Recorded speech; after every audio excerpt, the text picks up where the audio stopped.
it's certainly not lost on me the privileged situation that I found myself in. I went to 2 Olympic Games, bronze medal in the first one, which I didn't at the time really, I wasn't really aware of how significant that was for an 18-year-old to just find himself at the Olympic Games and then get a bronze medal in the team pursuit. A couple of years after that, I started to understand, I guess, how important that was. And then 12 years on, went to London. I went to Sydney, and for me to be in the prime of my career, for that to happen at a time when I was making a national team and going to the Olympic Games, and then for those Olympic Games to actually be in Sydney, that for me is extraordinary, for all those things to fall into place so I could win a gold medal. The first gold medal in track cycling for 16 years for Australia, and on home soil. I feel very privileged to have been able to achieve that. I see it as the thinking man's race. Obviously it's an endurance event. Mine was 60 kilometres, the one that we're going to have here at the Australian Championships is 50 kilometres.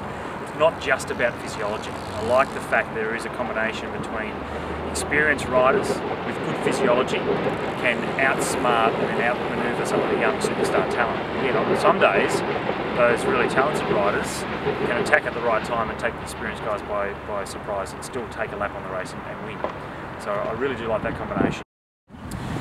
Victoria, if Australia is a wheel, then the hub of that wheel in cycling terms is Victoria and Melbourne in particular. So I think it's fantastic that the biggest race in Madison terms Australia-wide is here in Melbourne, and at a fantastic venue at Hisense Arena. I think it's significant that we're back at Hisense Arena. It is the best velodrome in Australia, most capacity, the best services, and to have riders like Cameron Meyer and Leigh Howard show enough respect to the event to want to come and do it.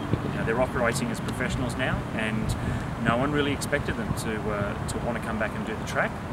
But this is one particular event that they are quite happy to do, and they put their hands up, and they'll have good form. It'll be great to watch them. We've got multiple former winners, so it's hard to pick a standout team.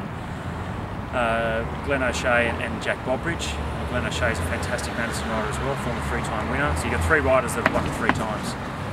So there will be a record set, whether it's Cameron and Leigh winning or Jack and Glenn, but 1 or 2 of those riders will go to 4-time winners of the Australian Madison Championships. So I think that's going to be significant to see. And just look out for some young riders. There's going to be someone taking the big guns by surprise. I think just sit back, relax and enjoy what's going to be an incredible race, because it has been every year that I've watched it. The Australian Madison Championship, it's always spectacular. And the women's race as well. The women's race for the last 2 years. The first one was a demonstration. Last year was the first Australian Madison Championship.